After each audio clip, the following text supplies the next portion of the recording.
Bismillahirrahmanirrahim.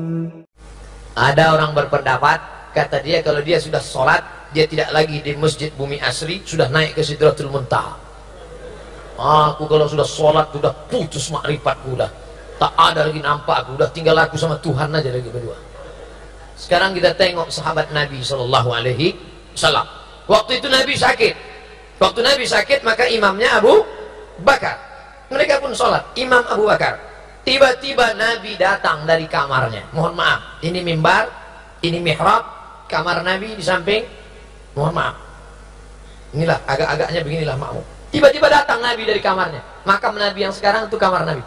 Nabi datang. Pas Nabi datang, maka makmum memukul tangan. Mau ngasih tahu Abu Bakar bahwa Nabi dah datang. Kan tak mungkin dibilang Abu Bakar, Nabi datang tuh.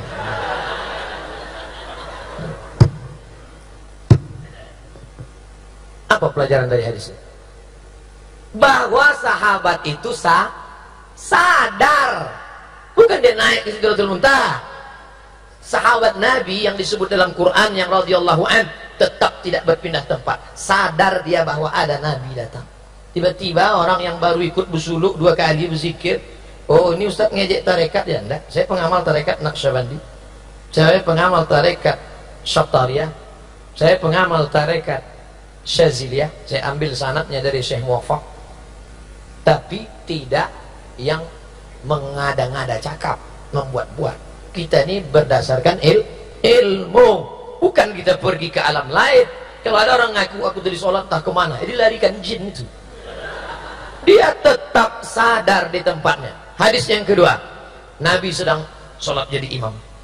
Tiba-tiba Nabi membuka selop. Waktu itu Nabi sholat pakai selop. Masjid Nabawi belum ada karpetnya, masih pasir. Nabi sholat pakai selop. Dibuka Nabi selopnya. Ketika Nabi membuka sendalnya, semua makmum di belakang menengok, membuka sendalnya.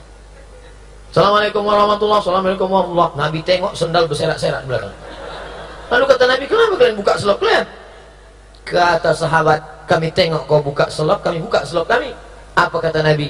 Aku buka selopku karena tadi datang Jibril mengatakan selop itu ada najis. Selop kalian tak najis, kenapa kalian buka? Apa pelajaran dari sini? Bahwa sahabat itu tidak kehilangan kesadaran.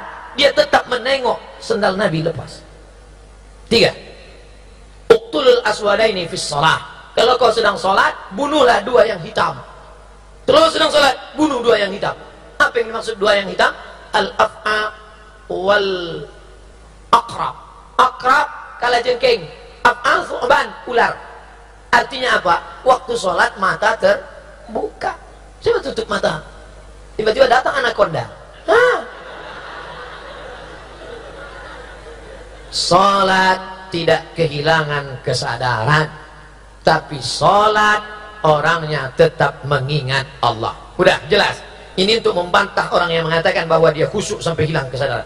Dia tetap ingat Allah, dia tetap fokus di tempatnya, dia tetap membaca. Ustaz, sholat itu mata terbuka apa tertutup? Mata terbuka. Tapi kalau tak fokus, tak khusyuk, boleh ditutup. Nggak tahu kawan yang di depan itu kadang, makanya kalau sholat pakai baju yang tak ada tulisan. Ada orang pakai baju kaos di depan, tertulis coblos nomor. Itulah mata khusyuk. Udahlah datang terlambat, tertulis pula di belakang. Emang masalah buat lo? Mata khusyuk. Menurut saya kalau ada model-model gitu, saya tutup mata. Lah, lalu bagaimana caranya khusyuk? Kata Syekh Ali Tontawi ada 5. Yang pertama, ketika berwudu jangan bercakap. Makanya waktu berwudu itu saat air masuk ke mulut, makrifat hakikatnya keluarlah dosa-dosa mulut. Hadis riwayat Ibnu Majah. Saat air menyiram muka, keluarlah dosa dari kelopak biji mata. Saat air menyiram tangan, keluarlah dosa dari celah-celah tangan. Saat air mengusap kepala, keluar dosa isi kepala, otak sampai ke lubang telinga. Saat air menyiram kaki, keluar dosa dari celah-celah kaki. Kan sambil bercakap. Ini banyak orang sekarang sambil wudhu cakap. Nah, kamu udah aku bilang sama dia, jangan. Tapi itulah datang juga. Memang entah apalah maksudnya. Punya kentut juga sama dia itu. Itulah kita khusyuk. 2. Dari tempat wudhu ke tempat sholat tak boleh tasbih. Tak boleh tasbih. Tasbih itu apa? Kalau tak Kalau tasbih aja tak boleh, apalagi update status. Putus kontak HP, mati. Udah, tasbih boleh, tasbih tak boleh. Tasbih, subhanallah, subhanallah, subhanallah. Bro, gimana habis sholat jadi kita makan sana? Subhanallah, subhanallah.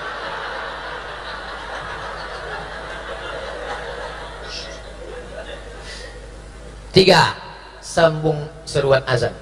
Allahu Akbar, Allahu Akbar, Allahu Akbar. Siapa yang bercakap waktu azan dikumandangkan, yukhsha, dikhawatirkan matinya dalam keadaan su'ul khatimah. Begitu kata Imam Al-Hafiz Jalaluddin Abdurrahman As-Suyuti. Makanya kalau azan berkumandang diam. Itulah mengapa di Medan, di mana-mana sebelum azan apa kata muazin? Innallah. Di Medan masih ada orang baca itu. Innallaha wa malaikatahu yusalluna 'alan nabi. Ya ayyuhalladzina amanu sallu alaihi wa sallimu taslima. Sekarang ada orang yang melarang itu. Kau jangan tahu tambah azan. Kalau azan-azan aja, yang kau baca-baca innallaha wa malaikatahu. Datang mahasiswa itu melapor ke saya, Ustaz, katanya tak boleh baca innallaha wa malaikatahu. Siapa melarang? RT. Oh, kalau gitu besok tak usah kau baca innallaha wa malaikatahu. Jadi pengumuman saat aku nanti azan, ku sebut nama Muhammad, berselawatlah, berselawatlah. Kira-kira mana yang bagus? Pengumuman attention please, atau innallaha wa malaikatahu? Baguslah innallaha wa malaikatahu. Ini orang ini kaku, tak paham. Kita dibilangnya nambah-nambah ibadah. Itu bukan menambah ibadah, pengarahan. Sama macam salat tarawih. Sallu salatal witri salasa raka'atin asabakumullah.